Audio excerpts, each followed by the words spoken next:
Doctor وقاص جعفر صاحب، سر آپ کو خوش آمدید کہتے ہیں۔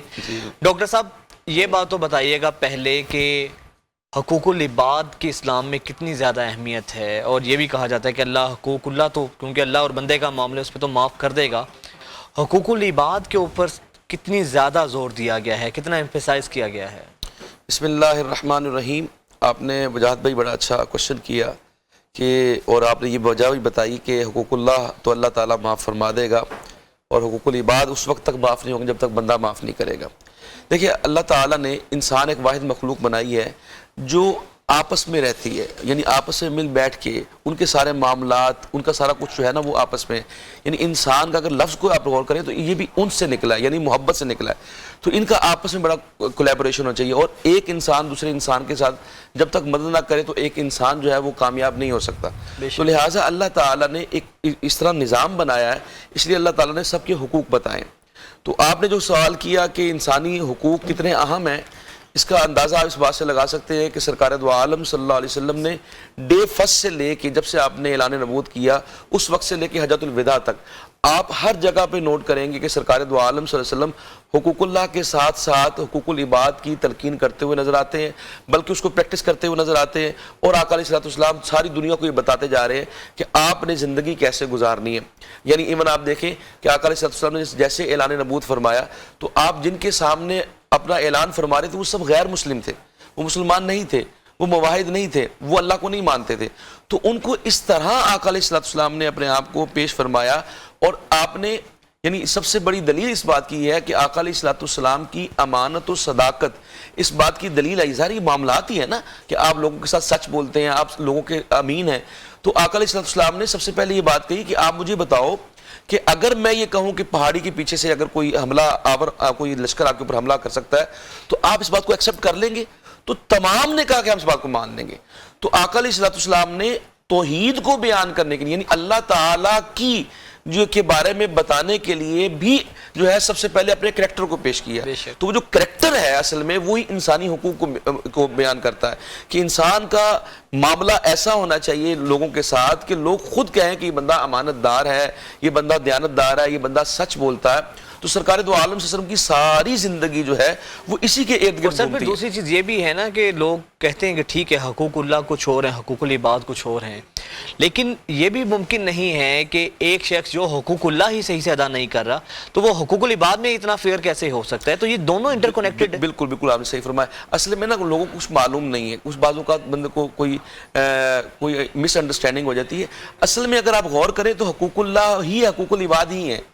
مثال کے طور پہ آپ نماز پڑھنے جاتے ہیں تو اللہ تعالیٰ فرماتا ہے کہ آپ نے جو ہے نماز جو ہے وہ جماعت کے ساتھ پڑھنی ہے، تو اس میں کیا چیز شامل ہو جائے گی؟ جب آپ لوگوں کے ساتھ مل کے نماز پڑھیں گے تو آٹومیٹکلی ان کے حقوق آئیں گے۔ جیسے آقا علیہ السلام نے بہت ساری باتیں کی ہیں کہ آپ نے مسجد میں جانا ہے تو آپ نے خوشبو لگا کے جانا ہے۔ آقا علیہ السلام نے جمعے کے حوالے سے خاص عید کے حوالے سے کہا اہتمام کرنا ہے، مسواک کریں، آپ پیاز یا لہسن کھا کے مسجد میں نہ جائیں۔ یہ ساری ایٹیکیٹس کیا ہیں کہ آپ نے دوسروں کے احساسات کا، دوسروں کے حقوق کا، اور یہ دونوں چیزیں ہی انٹر کنیکٹڈ ہیں۔ حقوق اللہ کے بغیر حقوق العباد بھی ادھورے ہیں، دونوں چیزیں لازم و ملزوم ہیں۔ اس خاندان جو ہوتا ہے نا وہ انسانی ایک پورے جذبات کے ساتھ ساتھ نا اس کی عکاسی کرتے ہیں، اور اس خاندان میں بہن بھائی بھی ہوتے ہیں، رشتہ دار بھی ہوتے ہیں، اور اعتماد تبھی ہوتا ہے جب آپس میں جو ہے سلوک اچھا ہو۔ تو ہم آج اسی سلوک کے اوپر بات کریں، حقوق العباد کے اوپر بات کریں، وہ بھی حقوق العباد کا ایک بہت بڑا حصہ ہوتا ہے۔ اور مگر بدقسمتی سے آج کل جو حالات بن چکے ہوئے ہیں وہاں سلوک کی جگہ جو ہے وہ بھائی بھائی کا دشمن ہے، بہن بھائی کا دشمن ہے، جائیداد کے معاملات ہیں، آپس میں رسوائی ہے، ایک دوسرے کے ساتھ ناراضگیاں ہوتی ہیں۔ تو عید ایک ایسا موقع ہوتا ہے جہاں ہم سمجھتے ہیں کہ ایسی کوئی ٹاپک پر بات کی جائے جہاں آپس میں جو ہے وہ جو ناراضگی ہوتی ہے وہ پیار میں، محبت میں تبدیل ہو جائے۔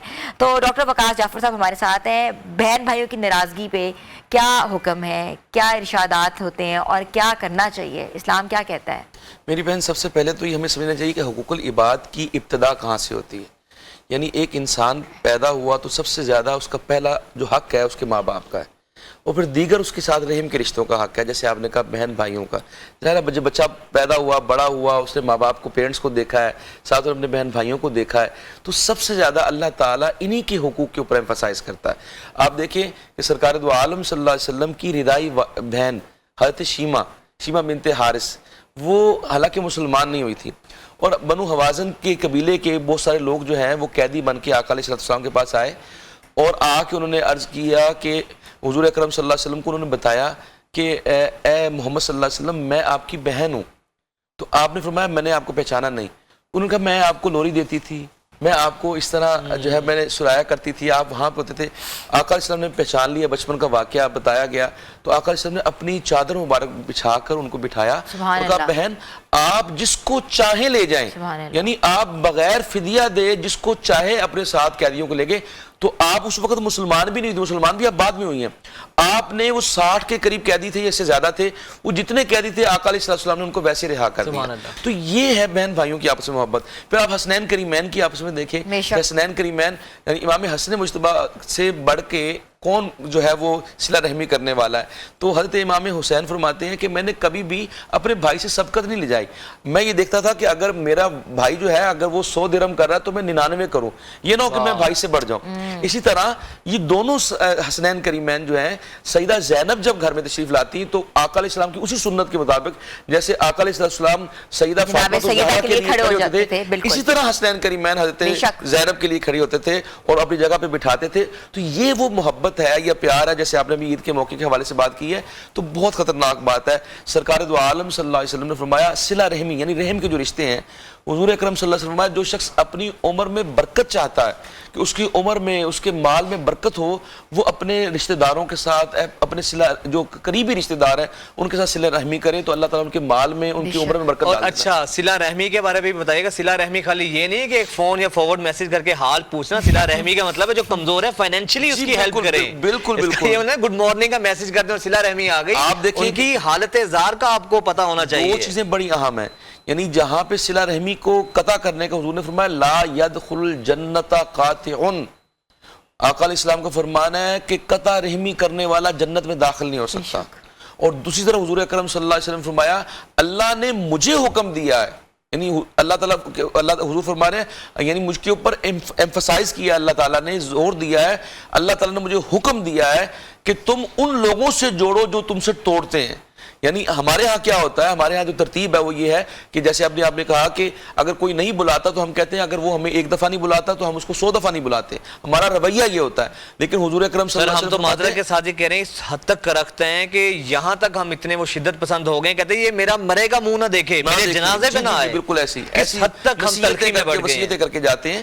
تو آقا علیہ السلام نے فرمایا کہ جو مجھ سے توڑتا ہے میں اس سے جوڑتا ہوں. یعنی اگر وہ آپ سے دور جا رہا ہے تو آپ اس کے قریب جائیں. یعنی جیسے آپ نے کہا کہ صرف جسٹ ایک فون کال کر لینا یا میسج کر لینا، اور ہمارے ہاں مسئلے یہ ہیں. اور میری بہن آپ نے دیکھا ہوگا خواتین کے حساب سے میں آپ سے بات کروں گی کہ ان کو گھر گھسنے دیتے. جو کوئی خاتون اگر اپنی پسند سے شادی کر لے تو باپ اور بھائی جو ہیں وہ پھیر لیتے ہیں، دروازے بند کر دیتے ہیں اور یہ بھی کہتے ہیں کہ ہمارے جنازے پہ بھی منائے. ایون کہ وراثت کے حوالے سے بھی آپ نے دیکھا یہی ہوتا ہے، بالکل ایسے ہی نہیں دیتے، حق نہیں دیتے، اور حق دینے کے علاوہ دیتے بھی نہیں ہے اور منہ بھی موڑ لیتے ہیں.